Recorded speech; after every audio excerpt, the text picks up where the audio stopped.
for Peter Owen-Jones. Somebody said he was here. He is here. The CRT chaplain is here. He's dressed beautifully, as usual. Good to see you, Peter. And if I could ask the other panel members to come up, please.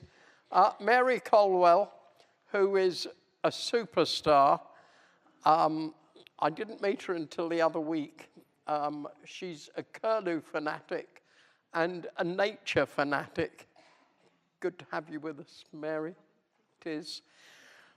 Then we have Vince Lee, our wildlife monitor from Larkrise Farm. Oh, you don't bother about that. We have William Cross. He is a CRT trustee.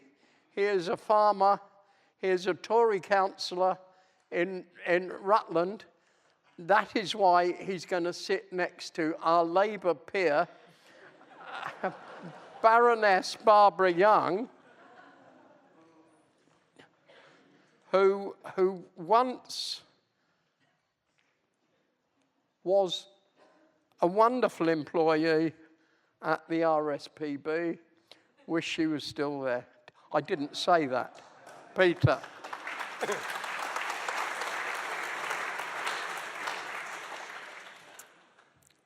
Thank you, Robin. You need a question. We're running short of time. Why don't we all, it's been quite a long session. I would just ask everyone just to stand up and kind of just have a bit of a stretch before we engage with this. So if we just stand up, just have a bit of a stretch. Right. Okay.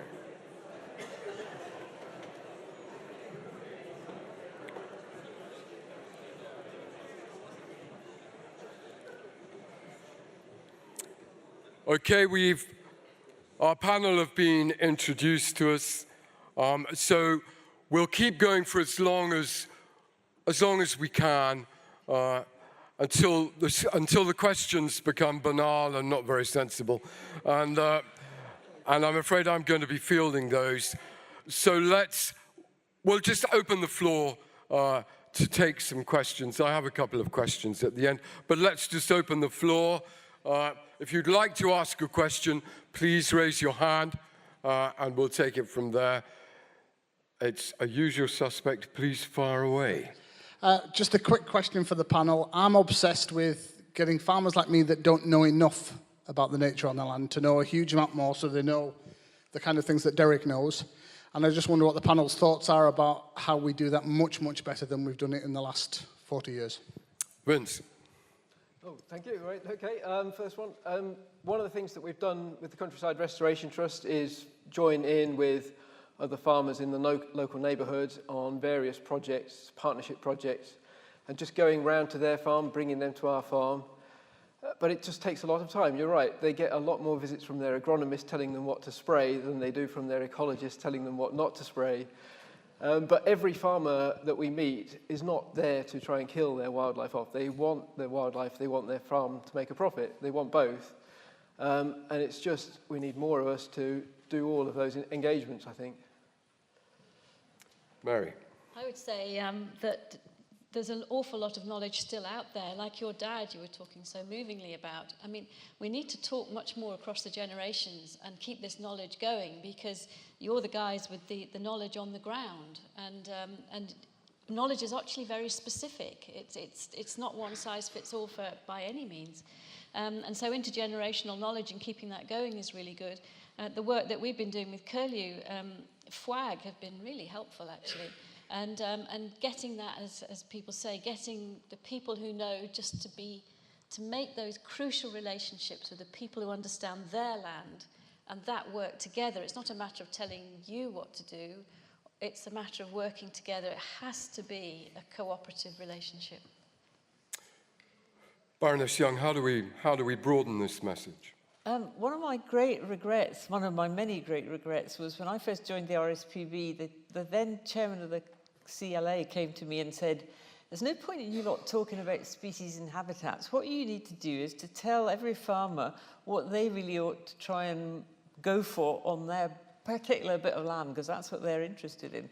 And we really didn't do anything about it. And I think that last presentation was a joy. And I thought, God, I wish I'd done that 30 years ago. It would have been really powerful. But, you know, policy for the future, I hate to raise the B word so early on in the discussion, but, you know, post-Brexit, if we do shape our own agricultural policy, and we do deliver what Michael Gove says he's going to do, which is public money for public goods, I think it's going to be really important that the sorts of support that are given to farmers in terms of advisors follows the FWAG model, that we really get FWAG back up on its feet and going in every county and every locality, so that people can get the right sort of advice to do this public goods creation that will get them the money that will help their profitability and keep them farming on the land. So people who don't In the know meantime, your wildlife trust, we'd love you to wander up to them and say, come and look at my farm and tell me what you think about it. And also, a project I did with the BBC, which is to interview old folk like me, to try and get them to just tell you what they remember was there when they were first around as kids 70 or 80 years ago, because it's an absolute joy to hear just what wealth there was that short time ago. FWAG is the Farming and Wildlife Advisory Group, for anybody who didn't know what that was. I'm sorry, Mary, you were saying? Farming and Wildlife Advisory Group, that's what FWAG is. Yes, of course. For people who didn't know that. William. Thank you. Farmers are there. They're in the countryside. They have to be asked to invite schools onto their farms. They are proud of what they do, of what they produce, and alongside what we produce, we give wildlife a chance. Not a total chance, as some speakers have already said, but we want to explain to the youngsters, and the children are like sponges. I've had them on the farm through the Country Trust, which enables inner city school children to come out and taste the countryside. Some of these children have never even been on a grass field, let alone in the countryside. Their parents are a problem because they have never been on a farm or in the countryside. And we've got to bring all those school children out because they love it. Only Saturday, I was on a shoot and we just stopped for a drink, very necessary, to steady my hand a bit. And there was a group of children there. And we walked down, I was carrying a pheasant, cockbird, and I was speaking to some of the adults there. And I said, what have we got here? I thought we'd got additional beaters. I thought this afternoon's going to get better, we're going to get more birds in the air. But no, these children were from troubled homes. These children could not be controlled at home. They couldn't be controlled at home because the parents didn't want to control them.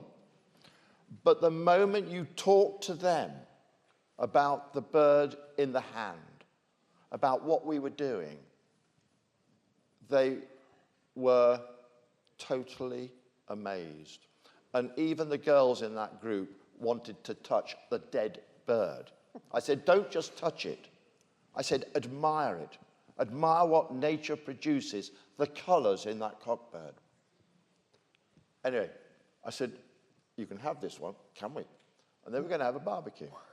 And luckily, the head man there said he can sort it out, and they were going to break it, and they were going to eat the pheasants that we gave to them. Brilliant. And that just demonstrates that we are there. We want to share our experiences. Given the opportunities, we can do. And I'm proud to have been asked to be a trustee, slightly outspoken trustee, with Robin, and it has done great things over the years. And we must continue to do what we do best, is educate. Thank you. May I have the next question, please? Yes, at the back. If you just wait for the microphone, please. Or, no, stand up and yell it.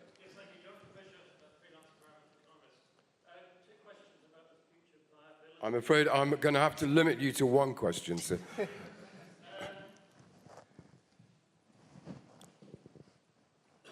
one question is, what would you tell Robin to tell Gove to persuade him to strengthen his position in negotiations with Liam Fox to prevent him steamrolling through a Brexit trade deal with the US so that they don't get a load of cheap agricultural products from the US coming in?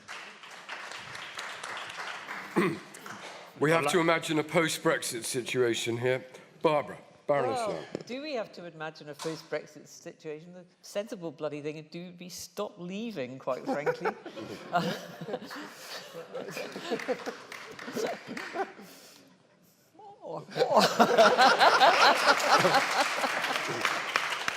I think there's a mixed crowd here, Baroness. But if we have stupidly left, the reality is, I hate to say it, but our safest protection is going to still be that we will still want to export a whole load of agricultural produce to Europe, as we currently do.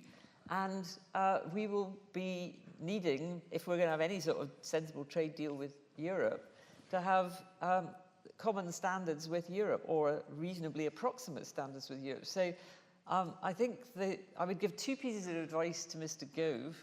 One is mind your back. I never thought I'd see the day when I'd actually want Michael Gove not to be stabbed in the back. And I feel like I ought to go around kind of hugging him and protecting him from all these rotters that might take him away from DEFRA. And the second is, even though you didn't like being part of the European Union, make sure that our trade with Europe is protected, because it's really important to people who farm. And that will automatically mean that we can't just open the floodgates to cheap food wherever it comes from. Prince. Yeah, it's difficult. It's such a complex area, and I feel that the sort of farming and fisheries area is going to be sold off for what other people think of as bigger gain, so we're in danger there. But I think we do need to maintain our standards. I think there's a huge groundswell for that, but there's also a huge groundswell for cheaper food, and there's a higher proportion of people living in cities than in the countryside, so that's the danger, I think. How you'd get around that, I don't know. If I knew that, I probably wouldn't be here. But I mean, I always thought that leaving the EU is going to have some good things, it's going to have some bad things about it. It was basically too much faff. I wouldn't have got into this position to start with. We shouldn't. The EU gives some protection, and it wastes a lot of money. And I think we're going to try and save that money, but perhaps lose some of that protection. And if we end up with cattle ranches and chicken farms from America exporting their food to us, I think we're in a worse pickle than we are today. But I don't know how we get out of it. Thank you. Thank you. William, is chlorinated chicken a good idea? I'd rather have my roast beef and Yorkshire pudding. Chicken is a bit suspect. We lived before the EU. We had farming before the EU. It hasn't really been the great, wonderful thing for farming that it was made out to be. Before the EU, we had a deficiency payment system whereby the farmers were provided with a sensible level of return. In years of plenty, the prices dropped. The prices were then made up by the government, but more importantly, the housewife was able to buy her food a little more cheap, I don't like the word cheaply, a little more reasonably than they were in the harder years. Now, I would like to see such a system considered by Mr. Gove. Every country protects its agricultural industry in one way or another, because without a plentiful supply of food, we would not be able to sit here in a civilized manner having sensible conversations. We'd be queuing up for food somewhere and possibly rioting. So all I urge is that when people have a mouthful of food, they don't start complaining about what we are doing to produce that food.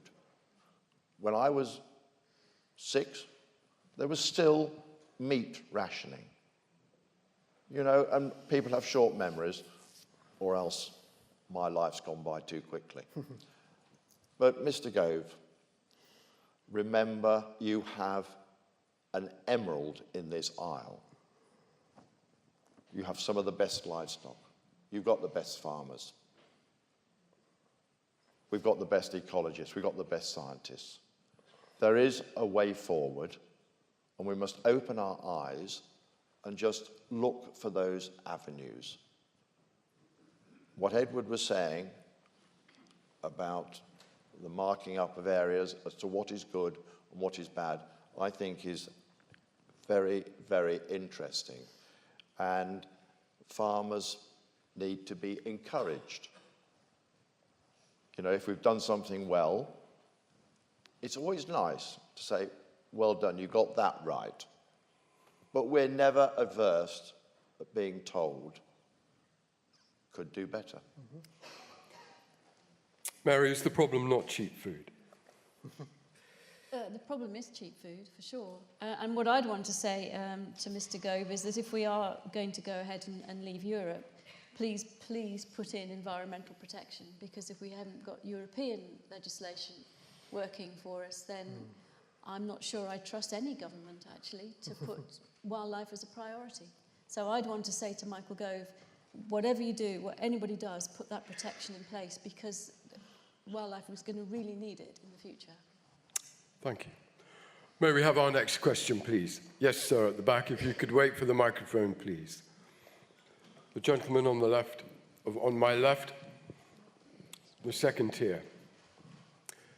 If you could put your hand up, please, madam. Were you stretching? Yes, there we are. It's you. Thank you. Elaine Spencer-White. Would you like to stand up, please, madam? Sorry. Elaine Spencer-White from Dorset. With money going in for public money for public goods, does the panel believe that those the results of that payment should be in covenant to the farm and stay with the farm so that change of ownership can't reverse it? There's been acute examples in the West Country where 10-year countryside stewardship schemes, fully paid for, awarded, are then destroyed by corporate ownership. So how do we protect what public money for public goods produces? Vince, how do we protect what public money for public goods produces? So you're specifically talking about the issue of transference of farmland from one owner to another. That's beyond my sort of experience, but I can imagine that, yeah, the tenants, the agreements should be for the duration as agreed, and that the purchaser should be perhaps given that as part of the sale package, so that you have to maintain that covenant, but it's not going to last for perpetuity. So big business was still going to wait for those 4 or 5 years of that agreement to expire and then do whatever it was that they were intending to do. I think most of these large corporations have got a long-term vision, which is the bottom line is the driver. So, you know, one thing that I think will be is in Gove's mind at the moment is that the larger the landowner doesn't necessarily mean the larger the amount of money they're getting. So you're not paid per acre, but you're paid for what you get, and I think that is the bottom line. And it really has to have some sort of results-based measurement as well, which, I mean, Edward's system is the simplest and sort of a direct measure of saying whether you're getting, if you're getting money equivalent to produce a higher level of wildlife? Have you got that higher level of wildlife at the end of the day, or do you give the money back? I mean, basically, we're paying for a lot of subsidies for a lot of stuff that's drawn on pieces of paper and isn't actually happening around the sides and middles of fields, and I think that's where it has to change. William, have the subsidies worked? The schemes that we have are time limited. And within that, you have management payments as to how you actually manage the land, and you have capital payments for infrastructure, such as fencing and pond creation and culverts. Now, if someone enters into a scheme over either 5 or 10 years, that is the period over which those monies will be paid. Thereafter, there is no further payment from government. If the land changes hand and the new owner does not wish to carry on with those schemes, I know you were talking about big business, but I'm going to talk about ordinary people buying the farm. I believe it is up to the new owner to put his or her stamp on that land, because by doing that, we are continuing the creation of rural England that we know and love. People have different ideas. They have different ways of either farming or encouraging wildlife. Obviously, one way, again, I come back to encouragement. I don't like a big whip, because the moment a British person is up against a big whip, they will rail against it. But if you encourage them and show them what can be done with the monies involved, that's fine. But bear in mind, we can live in a land of plenty. Everything is wonderful. Fine. But it has to be paid for. And you can want whatever you want. But at the end of the day, you have got to put your money, or taxpayers' money, where your mouths are. Because this does not come freely. Thank you. Baroness Young, do we live in a land of plenty? I wish we did. We just heard the Prime Minister declare the end of austerity, but I hadn't noticed. I absolutely agree with that last point, that the road to success is going to be if we get more and more people keen to do the right thing on their land while still producing food. But there will be a need also to, a bit of bribery through the subsidy scheme, a bit of regulation to get minimum standards. At the moment, in theory, we've got cross-compliance, which sets some minimum environmental standards. They're not very high, but they're there, and that's going to disappear with caps. So we need some minimum standards that everybody's got to do, a sort of basic, don't trash the environment kind of minimum.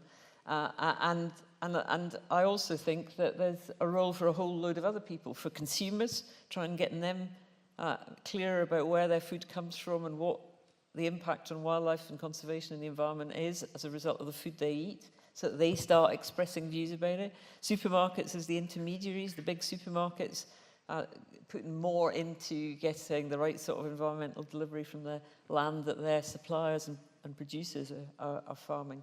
So there's a whole chain of folk need to be focused on the fact that land's the most precious commodity we've got. We're not making any more of it. In fact, with climate change, there's going to be rather less of it. And we've got to try and get the best value out of it. And I thought one of the most powerful statistics I heard this afternoon was talk about 30-mile radius of Cambridge being the most productive wheat country, and 30-mile radius of Cambridge being where they're going to put a big chunk of the 1 million houses in the Oxford-Cambridge arc. I mean, it's bonkers.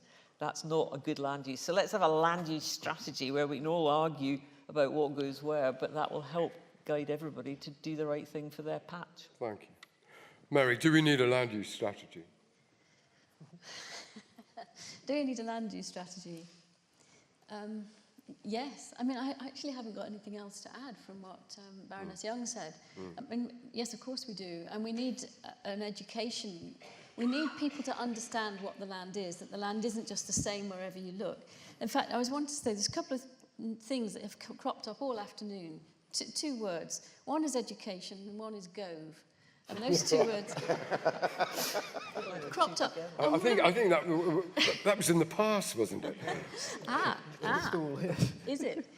Because the reason I was a little late arriving, because I just arrived from seeing Michael Gove, and I was talking to him about instituting a GCSE in natural history into our school system.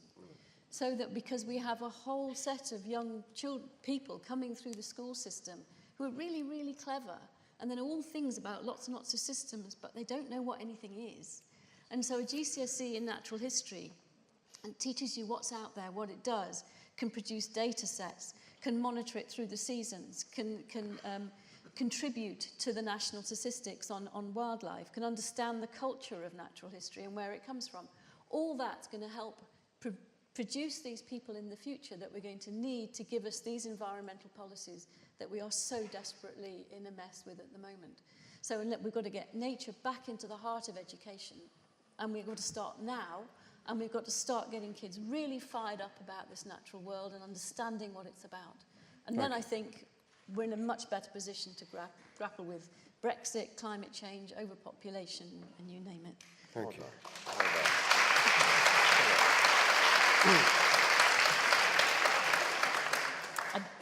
Can we have a sparky next question, please? Yes, yes. It's down to you to ask a sparky next question. I was going to ask the CRT if they could see a way of tackling the current move of vegan and let's eat less meat movement. Because obviously, if we were all vegan, we'd only have arable. We've got to have our animals. Can you see how to get through to them? Controversial, controversial. Thank you. William, I'm going to ask you about veganism. William, I'm going to put that question to you. Dear Lord, save me from all vegans. I don't get it. What, a friend of ours, one of her lovely, beautiful daughters, has suddenly gone vegan. She's a lovely cook, brilliant cook. What is it about it? I don't know what it is. It's a fad. Yeah, Cecilia down there, oh, I've gone vegan. Robert, oh, I've gone vegan as well. Oh, well, Bill better go vegan as well. Well, this Bill ain't going vegan. Over my dead body. You know, we need a varied diet. With a varied diet, we have all the animals, we have the arable farming and everything. Oh, dear God. Well, thank you for that, William. How are we going to plough up the uplands of Scotland and Wales? Let them go and eat grass. They'll soon come down the mountain and what a bit of roast beef and Yorkshire pudding. Forgive me, but I mean, most of the statistics say that it is our beloved animals that require much more land than our cereal crops. Are you asking me? I'm just reporting common practice. Well, if that's common practice, that wants to remain common practice. Okay. I'm a common sense sort of person, so that'll do. Mary, veganism. You haven't read my book, have you? No, but I promise I'm going to buy a copy. No, you might not when you hear Well, no, but if you're nice to me thereafter. William, I think it's Mary's turn. No, I did draw him into that. Well, as a vegetarian with vegan tendencies, I think we're doing well sitting next to each other, actually. And I well, at least you won't eat me. No, I really wouldn't. Do I look like I'm missing out on anything? Seriously? I want you to ask for that, actually. I'm not sure it's going to be that tasty, Mary, but I mean, let's answer the question. It's funny you say that, because the moment I walked up in, I looked at you. Did you? Yes. I thought you looked exceedingly healthy. Yes, thank you. I think that, of course, not everybody's going to go vegan, not everyone's going to go vegetarian, but I think we should all eat less meat, that's for sure. I think and I'm speaking from a family that eats a lot of meat, so nobody else is vegetarian going vegan in my house. But we need to eat a lot less. We need to eat a lot less, and we need to just use the land a lot more sensibly. But what I could not bear is more intensification of farmland and the cruelty that goes with that, with chickens and cows and so on, keeping in sheds all year. I couldn't bear that. And so I think we've got to, if that takes us to meet that elite, a lot of people sort of going on ahead and saying, you know, try being vegan once a week, try it one day a week, see, you'd enjoy it. I think I did last night and I didn't like it at all. Well, What no, was you it you gave me? I invite you round for dinner, okay? It And was then you will all see. pasta. Baroness Young is the future vegan. It's interesting to see how this vegan craze, because it is a bit of a craze at the moment, and I suspect it will kind of peak and go back again. But it is absolutely true that, you know, if you look more globally at the impact of large-scale meat production, particularly in South America, where we've seen lots of original native habitat, particularly rainforest, chopped down and savannas altered in the interests of, intensive beef production or meat production, and that's really having an impact on the land. So I think there is a balance. I mean, I went vegan for 5 years by mistake because my secretary misunderstood something I said, and I didn't realise for 5 years I was getting little dots on my name badges when I went to things and being handed plates that looked different from everybody else, and I never quite asked why. And it was only at the end of it all she said, "But you are vegan, aren't you?" And I said, "No." So I lived for 5 years quite happily as a vegan without knowing that I was. You're more happy now, though.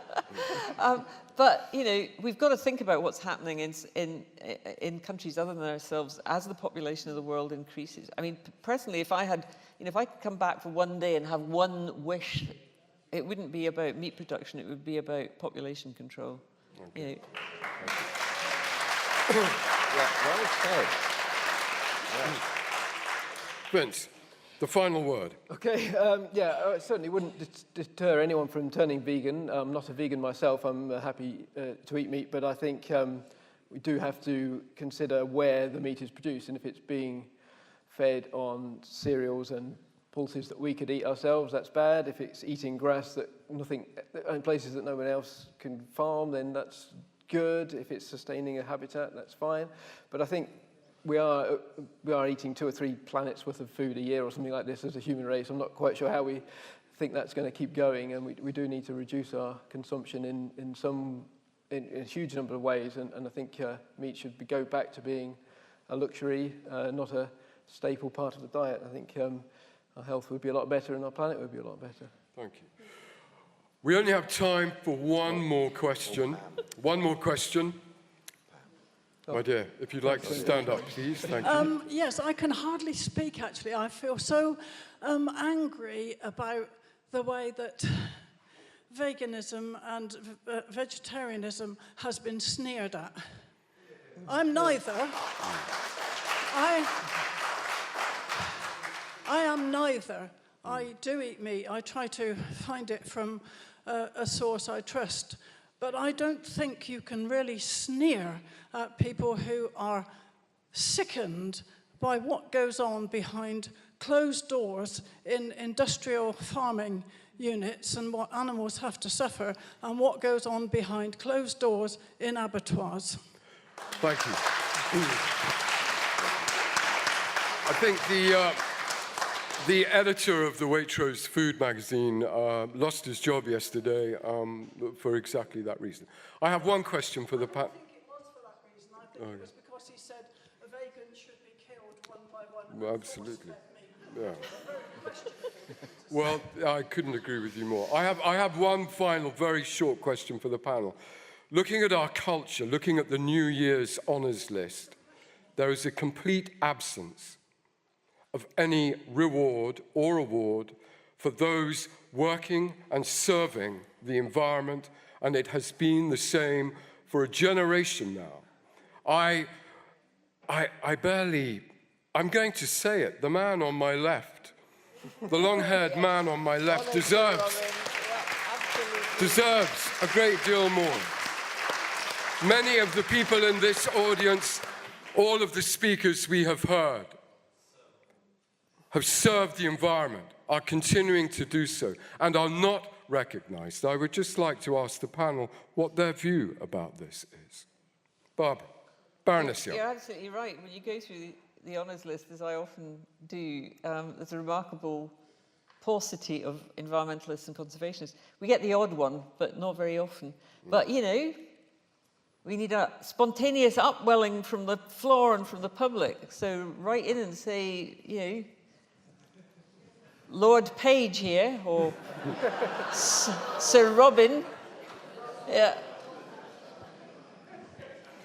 By popular acclamation, the Queen couldn't really prevent it happening. She's probably fallen out with him about something at some stage, mind you. Mary.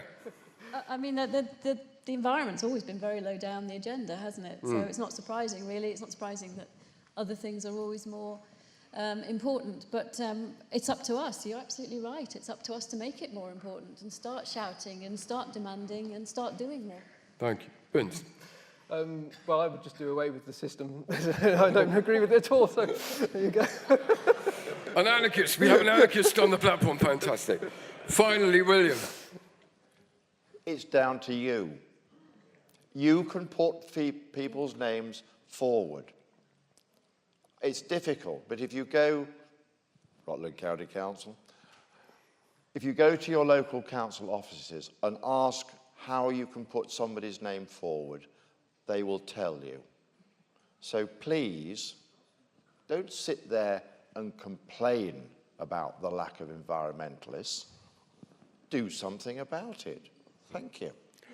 Thank you. We can have a warm round of applause for our panel, Baroness Young, William, Mary Colwell and Vince. Thank you very much